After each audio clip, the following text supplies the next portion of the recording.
If you live with IBS, you may have noticed something slowly happening in your life.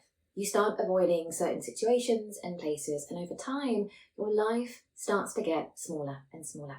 Maybe you start avoiding long journeys, or eating out at restaurants, or saying no to social events, or feeling unable to leave the house for longer periods of time. Or you may even start making rules for yourself. For instance, only leaving home after 10 a.m. so you have time to use the toilet as you need and to prepare yourself just in case.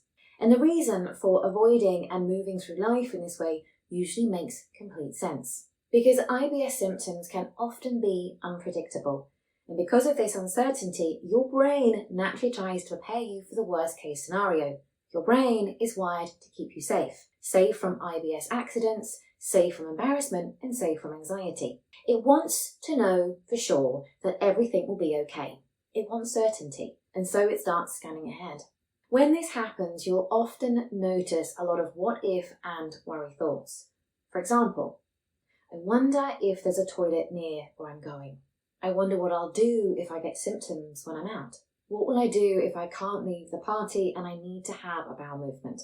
Catastrophizing and worrying in this way is just one way of your brain to feel like it's doing something in the face of uncertainty and unpredictable symptoms. The other way, and often the easiest way, is your brain to protect you by simply avoiding the situation altogether. And on the surface, avoidance can feel like a really good option.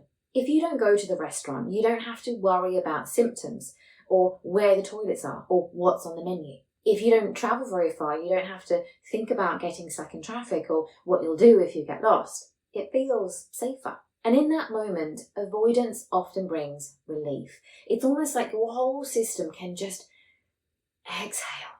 But there's a problem with this pattern, and it's not just as simple as missing out on experiences.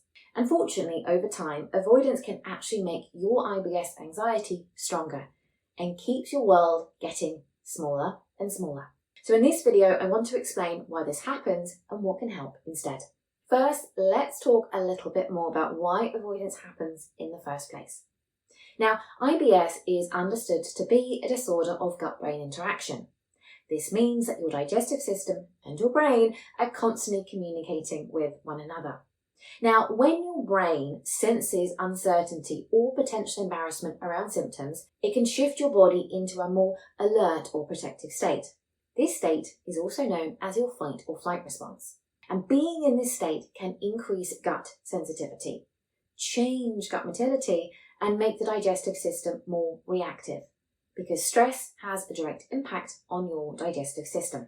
And if you've had a difficult experience before, perhaps needing the bathroom urgently in a public place or feeling trapped somewhere without easy access to a toilet, your brain naturally tries to prevent that situation from happening again.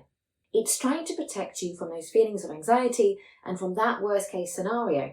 Avoidance is your brain's attempt to keep you safe. And as I mentioned earlier, when you avoid these types of situations, you feel relief in the moment.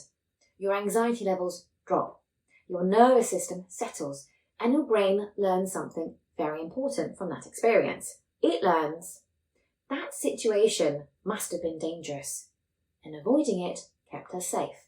So the next time the situation appears, your brain becomes even more alert.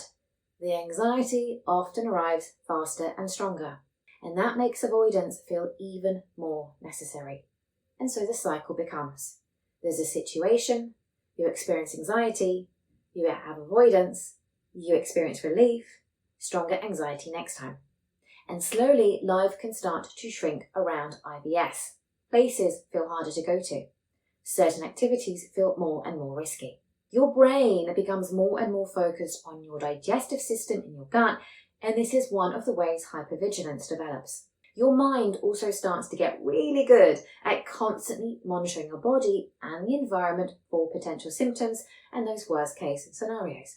Now, the important thing to understand is that this pattern is incredibly common with IBS. Many of the clients I work with have found themselves avoiding more and more situations until life becomes pretty small. Their comfort or safety zone becomes smaller and smaller and ultimately makes their life miserable. So if this is something that you recognize in yourself, it doesn't mean you're doing something wrong. So now that you see the cycle, how do you break it? Well, the key is to gently retrain your brain and your nervous system so they no longer see these situations as dangerous. And this is where the concept of exposure can be really helpful. Now, sometimes when people hear the word exposure, they imagine forcing themselves into difficult situations and pushing through anxiety. But that's not what we're talking about here. Exposure in this context simply means gradually and gently reintroducing situations that your brain has learned to fear. It's about rebuilding confidence step by step. And one way to approach this is something I call the ladder of confidence. Now, a really simple way to do this and to create your own ladder of confidence is to get a piece of paper or a notepad and draw 2 columns. In the first column, I want you to write the numbers 1 all the way down to 10. And in the second column, you're going to write your exposure tasks or the steps on your ladder. The idea is that 1 represents the lowest level of anxiety, and 10 represents a situation that feels the most difficult or the most intimidating at this moment in time. You're not starting at the top of the ladder. Instead, you start with step number 1 and gradually work your way up over time. Let me share an example. Now, 1 might be something like taking a short walk around the block without checking where the nearest toilet is. That might be a 5-minute walk. A 5 on your ladder of confidence might be sitting in a cafe for 20 minutes and having a coffee or a tea. And a 7 might be meeting a friend for lunch in a restaurant perhaps that you haven't been to before. Your 10 might be something like travelling somewhere unfamiliar or going on a longer journey. Now, everyone's ladder will look a little different because the situations that trigger anxiety with IBS are different for everyone. The key is starting with steps that feel slightly uncomfortable but manageable, and allowing your brain and your nervous system to slowly learn that these situations, for example, leaving the house, are safe. And each time that you take one of these steps, you're sending your brain a new message. You're showing it that the situation it predicted would be dangerous is actually okay. You're actually safe. And over time, your confidence begins to grow. Your nervous system begins to settle. Your brain stops predicting danger so strongly, and your gut often becomes less reactive as well. This is because your gut and your brain are so closely connected. When your brain becomes less fearful and less hypervigilant, your digestive system becomes calmer too. So instead of avoidance shrinking your world, gradual exposure can slowly start expanding it again. You start rebuilding trust in your body. You begin feeling more confident about leaving the house, travelling, eating out, doing the things that you enjoy.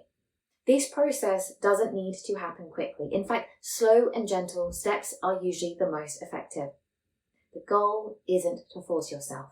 The goal is to teach your brain and your nervous system that these situations are safe again.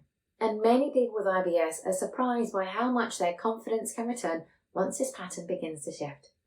If this is something that you recognise in your own experience, this is actually something I guide people through step by step inside of my 28-day Mind Gut Reset program inside the Calm Gut app. The program combines gut-directed hypnotherapy, cognitive behavioural therapy tools, and nervous system regulation techniques to help retrain the gut-brain connection and rebuild confidence around symptoms. And if you'd like to explore that further, I've linked the app below, and there's also a free 7-day trial so that you can see if it feels helpful for you. And if you're interested in learning more about things like hypervigilance and worry thoughts and how the brain can become overly focused on gut sensations, I've also made other videos on this channel which you might find helpful, and I'll link to one right now. So thank you for watching, and I'll see you in the next video.